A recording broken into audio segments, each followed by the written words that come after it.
Hello बच्चों, नमस्कार। आज हम ज्ञान एवं पाठ्यक्रम में आज का अपना टॉपिक है, जो ज्ञान के स्रोत वाला टॉपिक चल रहा था, उसमें आज का टॉपिक है अपना स्वदेशी ज्ञान।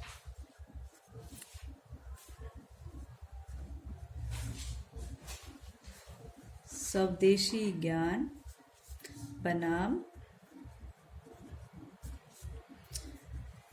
वैश्विक ज्ञान,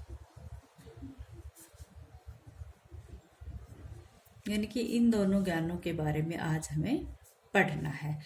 तो सबसे पहले हम पढ़ेंगे स्वदेशी ज्ञान। जिस प्रकार से कल हमने पढ़ा था, कौन कौन सा ज्ञान पढ़ा था? अनुभवजन्य ज्ञान और प्रकटीकरण ज्ञान। ठीक है, तो आज का अपना टॉपिक है स्वदेशी ज्ञान और बनाम वैश्विक ज्ञान। स्वदेशी ज्ञान क्या होता है और वैश्विक ज्ञान क्या होता है? स्वदेशी ज्ञान क्या होता है? स्वदेशी ज्ञान जो है, इसको देशज भी कहते हैं, स्थानीय ज्ञान भी कहते हैं, या फिर हम जैसे स्वदेशी या देशज भी कर सकते हैं। इसको क्या कहेंगे? देशज या स्थानीय ज्ञान। स्थानीय ज्ञान, ठीक है। तो देशज या स्थानीय ज्ञान कौन सा होता है? जो वह ज्ञान जो वास्तविक रूप से स्थान विशेष का ज्ञान हो, जो किसी एक संप्रदाय का, समाज या स्थान पर आधारित ज्ञान हो, वो स्थानीय ज्ञान या देशित ज्ञान कहलाता है। कौन सा ज्ञान? जो किसी संप्रदाय, समाज या स्थान आधारित हो, उसे देशज या स्वदेशी ज्ञान कहते हैं।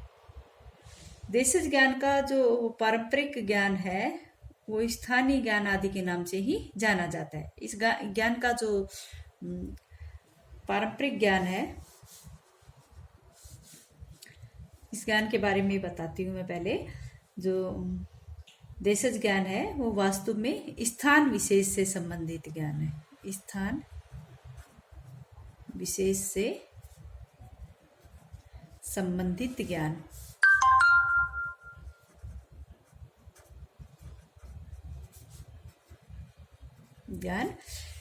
स्थानीय ज्ञान कहलाता है। ठीक है, इसका जो ज्ञान है वो पारंपरिक ज्ञान होता है। इसमें ज्ञान जो होता है वो कैसा होता है? पारंपरिक होता है। पारंपरिक, जो वहां पर परंपराओं में चला है, पारंपरिक, जो वहां के परस्पर वहां की परंपराओं में चलने वाला ज्ञान, पारंपरिक ज्ञान, या फिर कहें कि स्थानीय, स्थान विशेष से संबंधित ज्ञान होता है। उसको स्थानीय, स्वदेशी या देशज ज्ञान कहा जाता है। ये ज्ञान, इस ज्ञान का जो प्रसार है वो पीढ़ी दर पीढ़ी होता है। जैसे अपनी सभ्यता और संस्कृति होती है, एक पीढ़ी से दूसरी पीढ़ी में जाती है, उसी प्रकार से इस स्थानीय ज्ञान को भी पीढ़ी दर पीढ़ी स्थानांतरित कर सकते हैं। पीढ़ी दर पीढ़ी इस ज्ञान को हम पीढ़ी दर पीढ़ी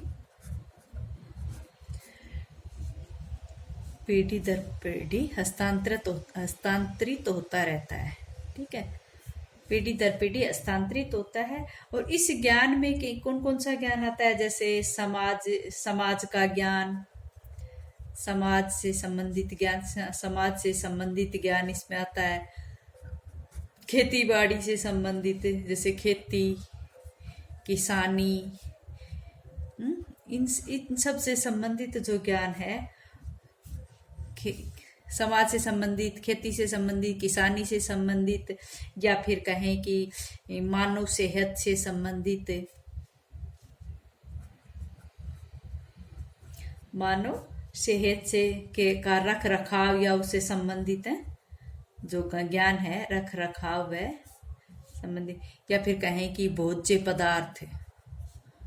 पदार्थों का जो ज्ञान है वो किससे आता है? हमें कौन सा ज्ञान कहलाता है? वो स्थानीय ज्ञान कहलाएगा। ठीक है, जैसे समाज से संबंधित ज्ञान है, खेती बाड़ी से संबंधित, किसानों से संबंधित, के मानव सेहत के रख रखाव से संबंधित, भोज्य पदार्थों से संबंधित ज्ञान। कौन सा ज्ञान होता है? स्वदेशी ज्ञान होता है। और जो ये स्वदेशी ज्ञान है वो स्थान विशेष के अवलोकन से प्राप्त होता है। कैसे प्राप्त होता है? स्थान विशेष के अवलोकन से प्राप्त है स्थानीय ज्ञान, इसीलिए इसे स्थानीय ज्ञान कहते हैं। ठीक है, स्थानीय ज्ञान जो है वो एक पीढ़ी से दूसरी पीढ़ी में हस्तांतरित होता है। जैसे हम कहे कि भाई जैसे किसी कबीले में या आदिवासी लोग जो होते हैं कबीले वाले, वो अपने ज्ञान को एक पीढ़ी, जो कबीले वाले हैं वो उनके द्वारा जो ज्ञान अर्जित होता है उस अर्जित ज्ञान को भी वो अगली पीढ़ी में उन्हीं दशाओं में उसी तरह से अनुकूल बनाए रखने का उनका उद्देश्य होता है। तो वो ज्ञान एक पीढ़ी से दूसरी पीढ़ी में चला जाता है। ठीक है, ये जो स्थान विशेष का जो स्थानीय या स्वदेशी ज्ञान है, माना यह जाता है कि ये राष्ट्रीय विकास की दिशा में भी एक प्रकार की मार्गदर्शन करता है। राष्ट्रीय विकास की दिशा में एक मार्गदर्शन करता है। इन्हें क्षेत्रीय स्थानीय ज्ञान की सहायता भी, इसे क्षेत्रीय ज्ञान भी इसे ही कहते हैं।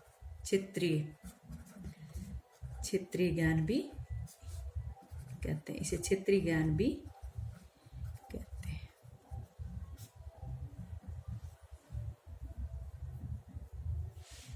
ठीक है, तो हम स्थानीय ज्ञान या देशज ज्ञान से क्या समझते हैं कि ऐसा ज्ञान जो किसी स्थान विशेष का अवलोकन करने से प्राप्त होता है, स्थानीय ज्ञान कहलाता है। ठीक है, इस प्रकार का जो ज्ञान है वो किसी स्थान की जो भी सही समझा जाता है, जो भी उसका परिप्रेक्ष्य जो है वो अच्छा समझा जाता है, उनसे संबंधित जो ज्ञान होता है वो इसमें आता है।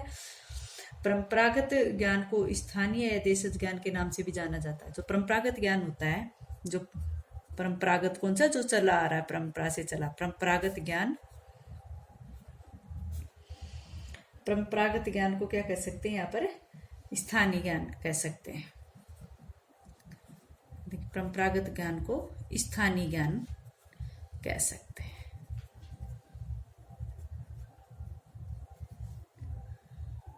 दूसरा, इसके अपोजिट में दूसरा जो ज्ञान आता है वो कौन सा आता है? वो आता है वैश्विक ज्ञान। एक तो स्वदेशी ज्ञान तो ये हो गया, और वैश्विक ज्ञान क्या होता है?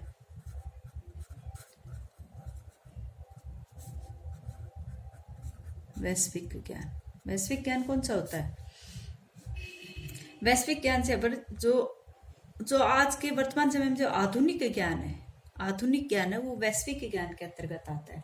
या फिर कहे कि ऐसा ज्ञान जो अपने स्थानीय क्षेत्र को छोड़कर अन्य भौगोलिक क्षेत्रों का जो ज्ञान है, जो अवलोकन करने के पश्चात किसी व्यक्ति विशेष को प्राप्त होता है, वो कौन सा ज्ञान होता है? वैश्विक ज्ञान होता है। क्या कहते हैं इसको?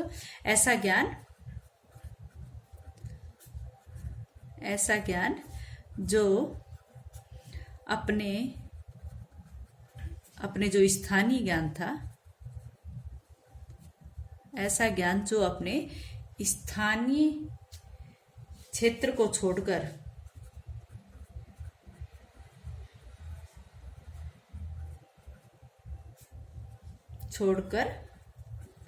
अन्य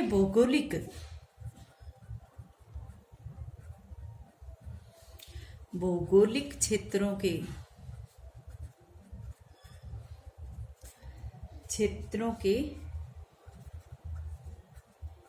स्थान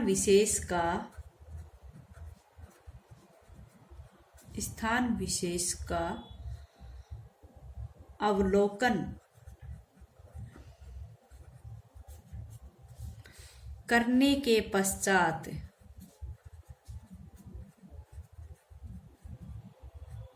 या वैश्विक का मतलब विश्व से नहीं है, इसमें सारा भौगोलिक क्षेत्र भी आ जाता है।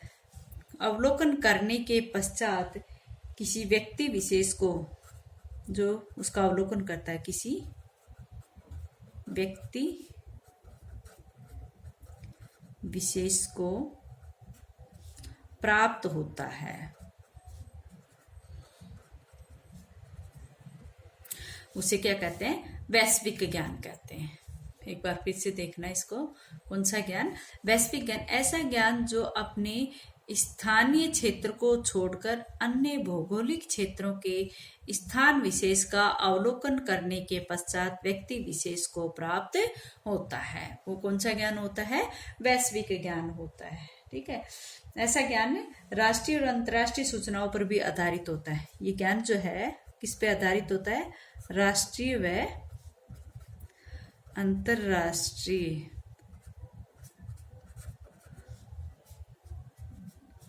राष्ट्रीय और अंतर्राष्ट्रीय सूचनाओं पर आधारित हो।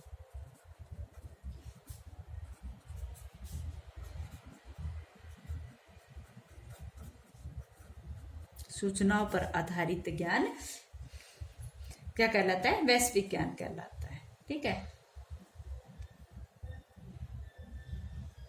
इस प्रकार का जो ज्ञान होता है उस पर में व्यक्ति किसी भी स्थान पर इसका प्रयोग कर सकता है, वैश्विक ज्ञान का। और जो अगर हम कहें कि जो बहुराष्ट्रीय कंपनियों द्वारा उत्पादकता में वृद्धि करने हेतु जो विश्व भर में जो उपयोग किए जा रहे हैं वो किस में आते हैं? वो इसी के अंतर्गत आते हैं। ठीक है, वो वैश्विक ज्ञान के अंतर्गत ही आता है। एक प्रकार जो आधुनिक जो ज्ञान है, कहने का भाव ये कि आधुनिक ज्ञान जो है वो वैश्विक ज्ञान ही होता है।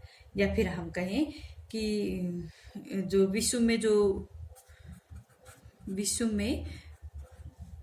बाजार व्यवस्था है, विश्व में जो बाजार व्यवस्था है, जैसे हम सुबह सब्जी मंडी में देखते हैं कि ये दूसरे देश का नींबू है, ये वहां का तरबूज है, ये वहां का खरबूजा है, वो कौन सा ज्ञान, वो किसके कारण है? वो वैश्विकता के कारण ही है।